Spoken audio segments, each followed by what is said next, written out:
All right, guys, welcome to another Facebook Live episode at Hendrick & Co. My name is David. I'm a full-time philanthropist. I work with over 600 animal nonprofits across the nation, and today we have a very special guest. Her name is Patty. She's a very good friend of mine and an inspiration to us all. Before we get into that, I have some fun stuff, so without further ado, let's get started.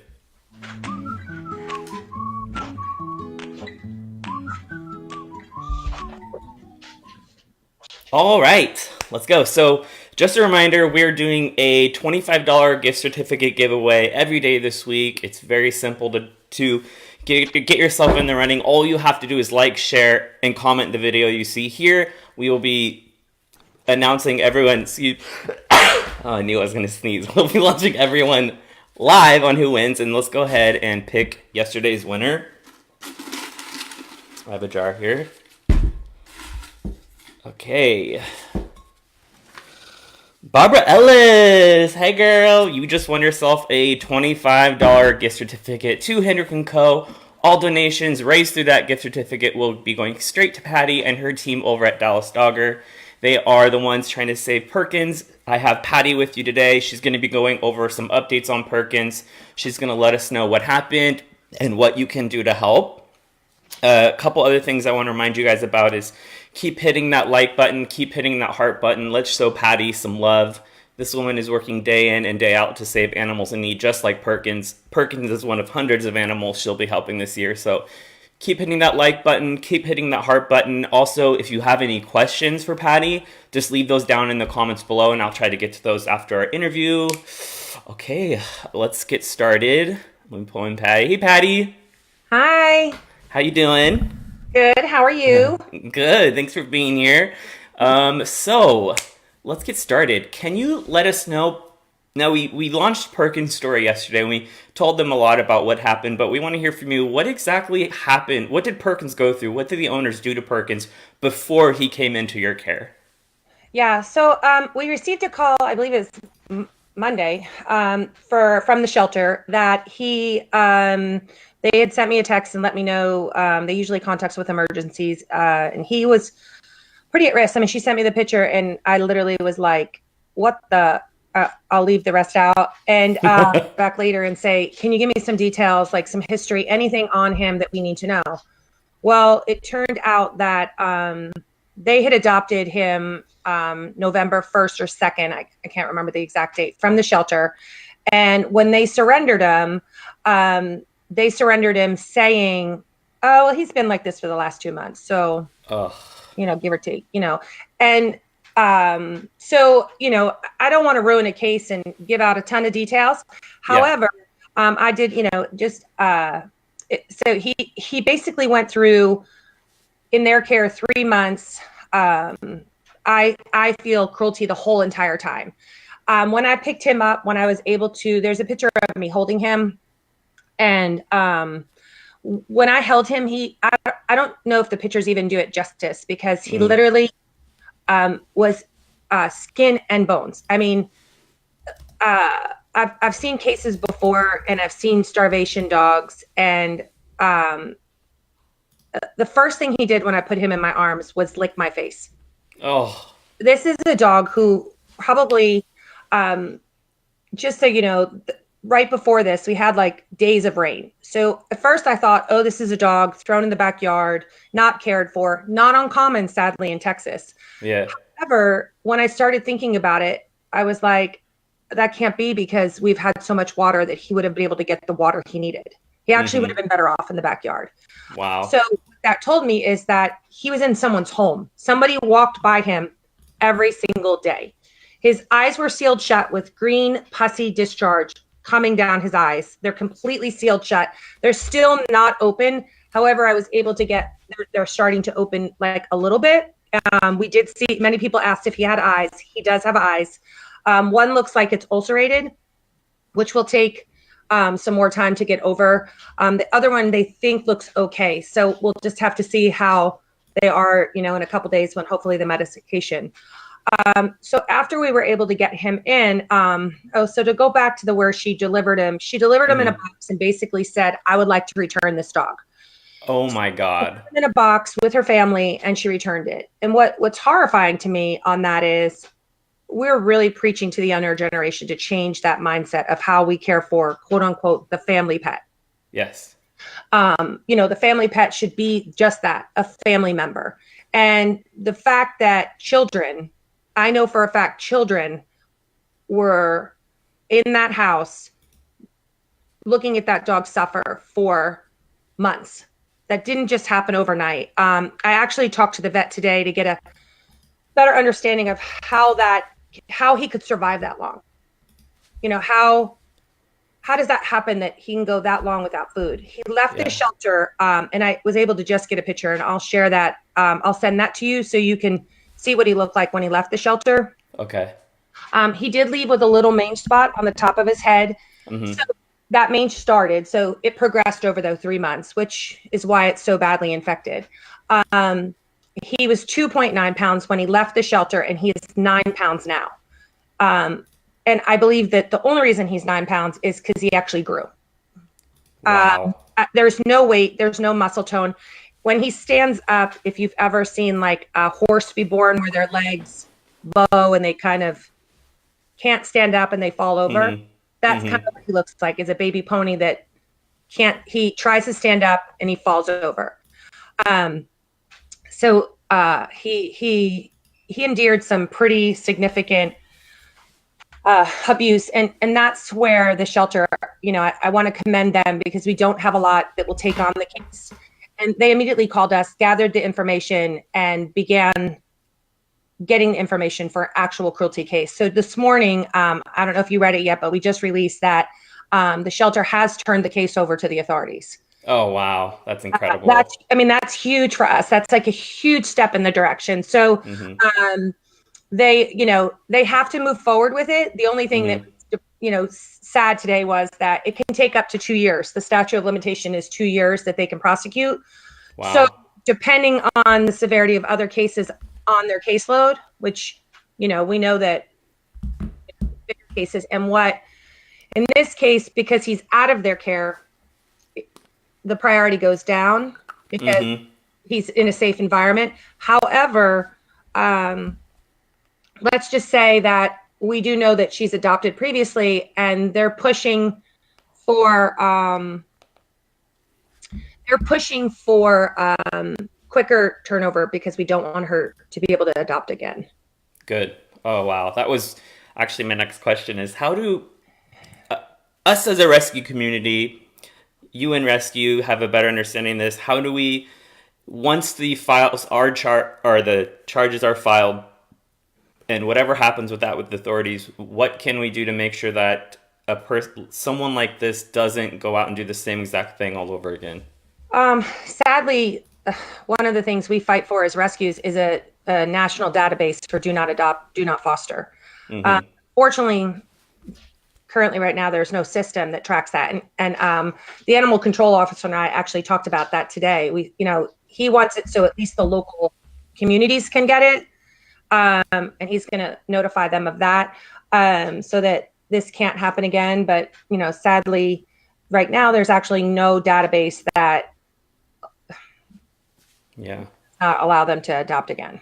That's kind of, we when we first launched this case yesterday, we had a lot of comments asking about that. Like, one comment we got a lot of, and I think you can better address this than I can, is why don't you post the abuser's address? And other than a bunch of legal obstacles that come before that, our biggest concern is what we try to talk to our supporters is about.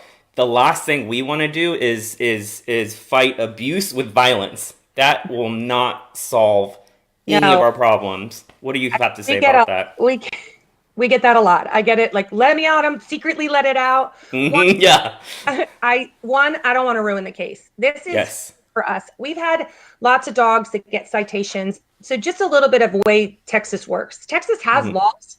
Sadly, a lot of the shelters don't enforce the laws. So, and when I say don't enforce it, I mean, I was talking to the animal control officer today, and this is big because this is true cruelty. This is somebody who watched this dog and said, I watched this dog for 2 months and didn't provide vet care. So that's true cruelty. somebody who, like if they come in and they say they want to surrender a dog, the shelter's more likely to take that dog and not cite them because they want the dog out of their care. So Mm-hmm. if you own or surrender in the state of Texas, you get away with not being cited, so to speak. So Mm-hmm. Mm-hmm. come in and say, hey, I want to surrender this over, even if you didn't provide vet care, the most they'll be charged with usually is failure to provide vet care, which is like a $500 fine. It's not really a big deal.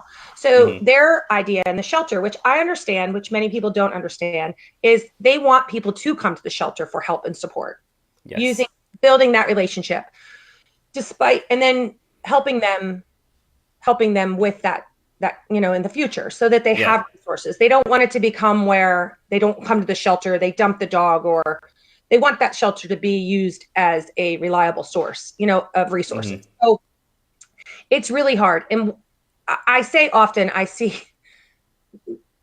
when people say, why don't you post that information? Well, number one, that person, there could be many reasons why this occurred. And I'm not trying to defend Mm-hmm. it, but could it be that there's a spouse in there that, with animal cruelty usually comes abuse in the home? Right. It Research shows that. So did this person decide to finally surrender the dog because they wanted to do the right thing? Did Mm-hmm. they Was there a situation in the house? I don't know all that details. How Mm-hmm. I Mm-hmm. know for 3 months that dog, and out of her mouth said he was in this condition. Oh. So as I say, there's always two sides. She will pay. I promise Mm-hmm. you, I will sit at the shelter and the police station every day. I call every morning on this case, because this is to me a landmark for us as a rescue, because Mm-hmm. I've had citations, but I've never had a case where they've actually picked it up, the authorities picked it up and planned to prosecute. And so to me, this is the beginning of a change to us. So if we can make a difference, I don't want her family injured. I Mm-hmm. pay, and she will pay. Yeah. Uh, because if she is charged, or they're charged, or whoever's charged, whichever family member, will forever be on their record. And when they apply for a job and they say, what was your felony? And they say animal cruelty, that affects them long term. Mm-hmm. I don't want the children to pay the price for her, or be injured, or somebody, go up and hurt the family. That's not what I want. Right. If anything, I want them to learn from this. And I really want the kids to learn that there are another way to take care of animals. I think that's such a huge point that a lot of people don't realize is not only is your team out there saving dogs like Perkins, you're out there posting on your Facebook page, you're out there asking people to help, but you're also there to educate everyone else who may not even realize that this isn't something that happens in some other country, in some of the world. This is here. This is happening right in our own very backyards. And I think people don't really recognize the fact that it takes a network of all of us across the nation and all of our communities to not only educate everyone else, but also share their stories like you do with Perkins. And I think that's why so many people are so angry about Perkins is a lot of these people, this is like their first kind of comprehension of what kind of abuse is happening. And I think the reason why so many people are so passionate about this is I don't think they've really understood like this is happening. This is happening in our backyard.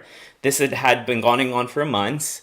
Not only was the family members walking by and this dog had been sitting there, but who knows else had come to the home and didn't feel comfortable enough of coming forward, because you touched also earlier about whether there's abuse, spousal abuse, who knows what kind of intimidation was going on behind the scenes. So I think that was a really good point for you to bring up that a lot of people don't understand is no one's condoning stuff like this, but there is reasons why we can't post someone's address.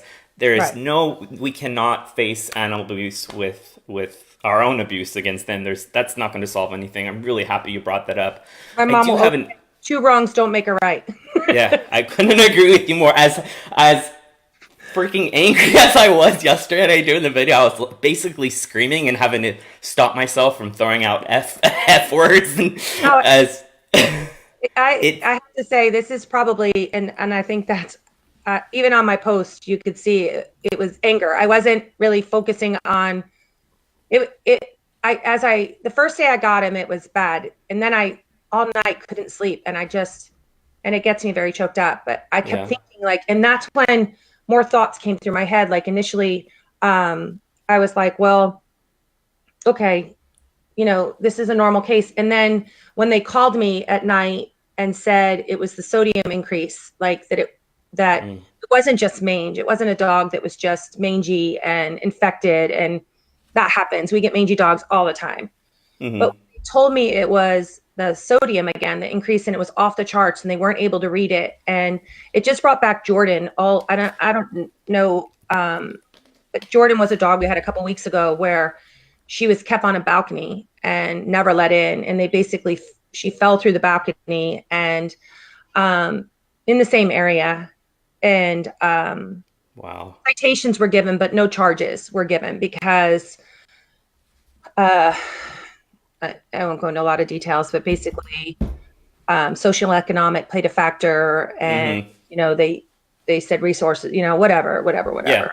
all the Yeah. Yeah. excuses. But so that's why when this one came along and the same shelter said, we're not going to stand for it and we're going to move Yeah. forward. It was a huge step because the other one got citations and she'll go to court and blah, blah, blah, blah, blah. But Jordan will go, really no justice will be done. She'll get Yeah. citations. Most of them will get waived because she can't afford them, and Mm-hmm. we go out. And so, but this one, when I thought about it and thought about it and thought about it and thought, wow, we had a lot of rain. How did this happen? And so just more and more came to me. So yes, the anger was very real.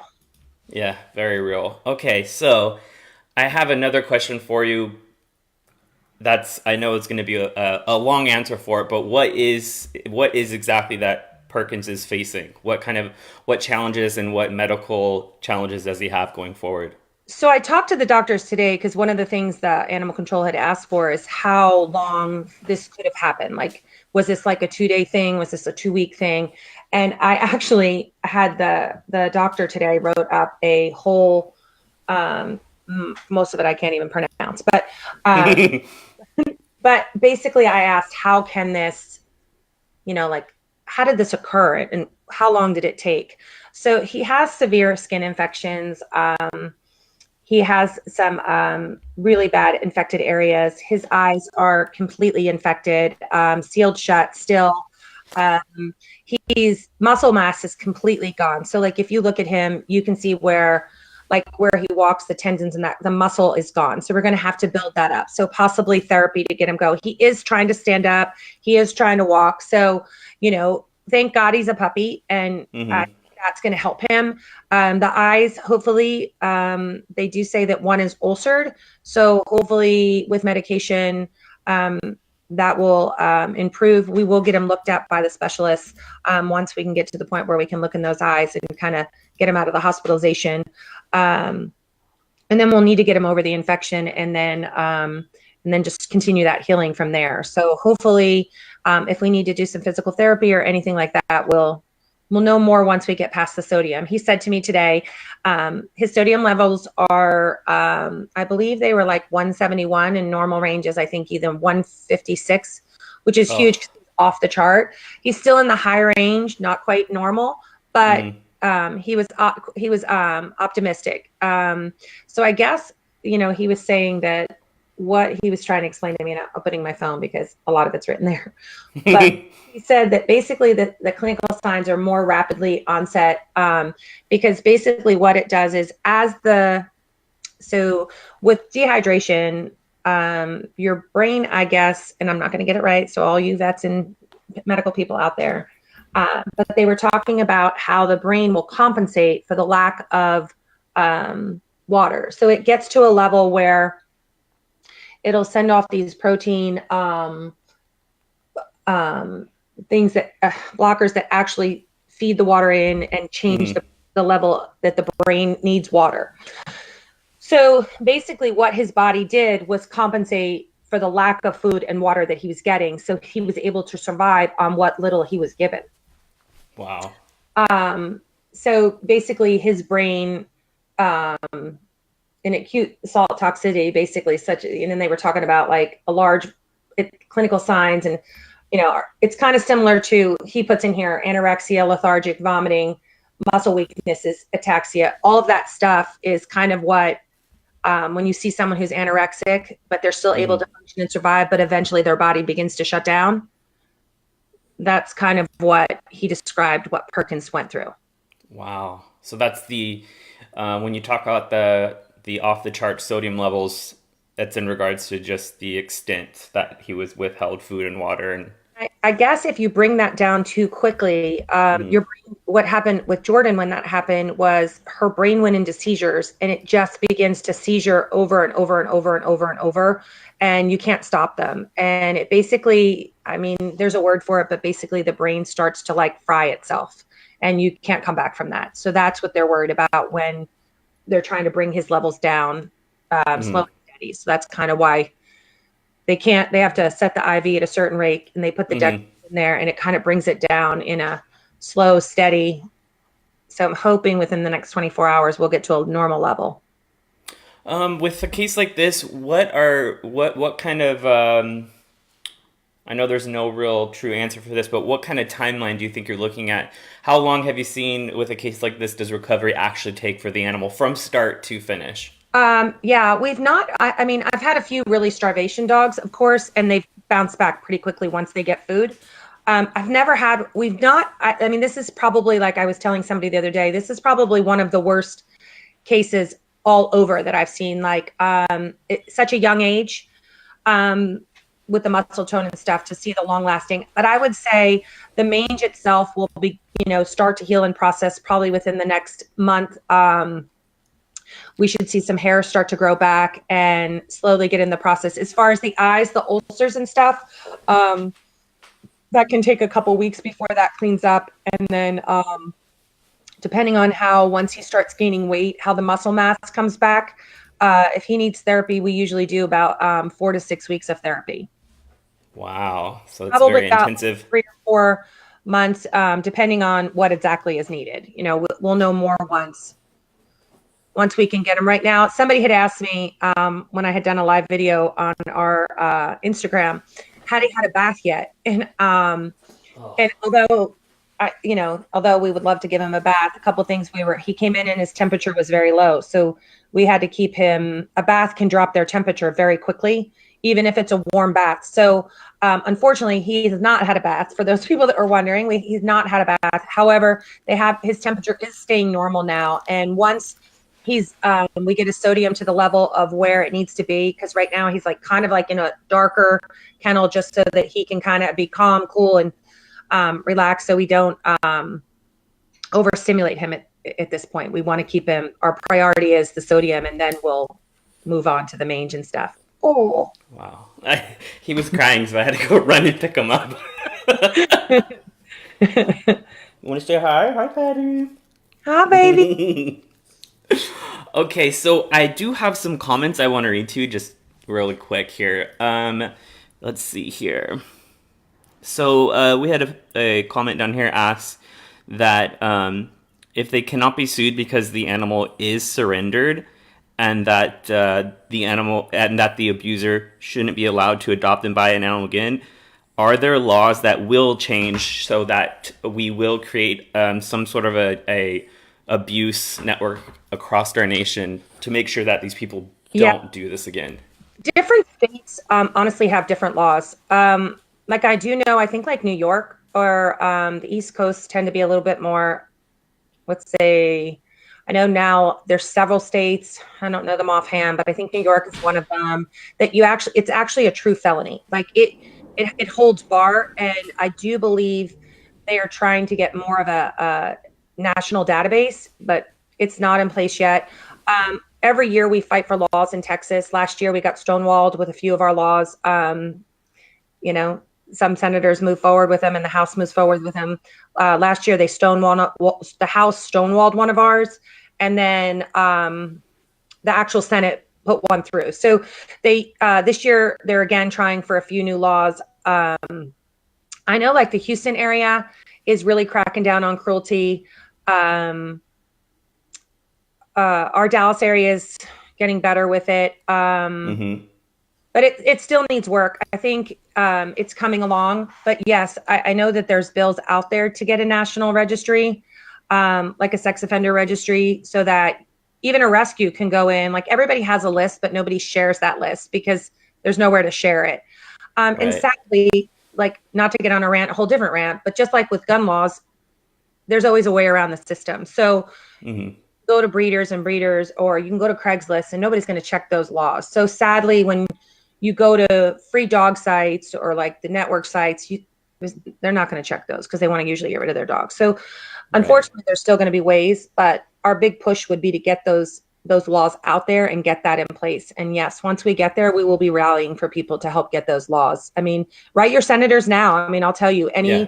every state, I know you have followers from all over, but the biggest thing is getting the biggest thing I find is that when I talk to senators and House representatives from each state or our area or different city areas, many of them don't even know that the pet laws exist. And when you think of all the things out there, there's things that are way in their mind way higher or importance, and pets don't really fall to the level of superior that we need them to be. So getting your senators to really know and be educated on what bills are going through in your city, because there's bills that are going through that you may not even be aware of, and get out there and fight for them and get them get behind them and have your voice be heard, because the more they hear from us. And sometimes I was told when we met one of the senators, writing a letter is great, but actually going and making an appointment with the representatives are better, because they can hear it, see the pictures, and see what it is you're fighting for. And many of them don't know of the difficulties that are actually going on around them. It's a really good point to bring up because we do have a lot of people asking that too. Like, oh well, what can we do? There's a lot people can do, and it takes no money at all. And like you said, it's going in and speaking to these people firsthand, and um, that's huge. Before we go, I want to ask you, how can people help you? How can people help not just Perkins, but the hundreds of cases that you'll be taking on this year? Yeah, we have wish lists a lot. Like we have our Amazon wish list. Food is a big thing for our rescue. We had a sponsor and that kind of fell through. So that's something we're looking into, is getting a food sponsor again. And then donations help. I mean, one thing that I didn't bring up, but one of the things that we do push for is that community outreach. We are huge, as you said, we'll help medical cases that people own so they don't have to surrender them at the shelter. So we have resources set aside to help those. We recently had a case of a dog that came into a local shelter who was extremely mangy, very aggressive when it got into the shelter. And people sharing that post, David, made that dog go viral. Well, the owner of it was not a wealthy person and didn't have internet and have access to social media. But her dog Hmm. had gotten loose and ended up at the shelter and was very aggressive when she was at the shelter. And honestly, I'll be honest with you, if the video didn't go viral, she probably would have been euthanized because she was that Oh aggressive. wow, People go in and assess wow, her, and they deemed her dangerous. Well, wow. the owner found out through social media, and they came in and they got her and took the 3 citations, which most people would not. They would surrender their dog and be like, I'm done, and get another dog.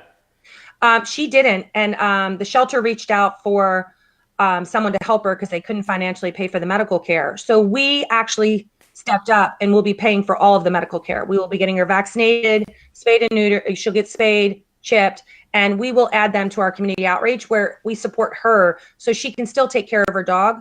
But she's an excellent owner. She just ran out of resources to treat the dog. So just knowing that there are resources out there, that if you need it, to ask for it. And then also, just donating, volunteering, huge. If you're in the area, the Metroplex, fostering, we need fosters. Getting it, sharing posts, all of that really is, helpful. We're updating our Twitter, but our Instagram and Facebook is pretty viral. Our Twitter, we're getting it back up and going. We had a volunteer and it kind of phased out, but we're getting it back up. But yeah, That's fostering, great. donations, all of that help. All right, that's great. Oh, Patty, I absolutely love you. Thank you for the work you do for these animals. Please, please, please give him a big kiss from us over here at Hendrick and Co. I will. And thank you for everything you do for the animals. Of course. I love you, girl. We'll talk soon, okay? Yeah. Bye. Bye.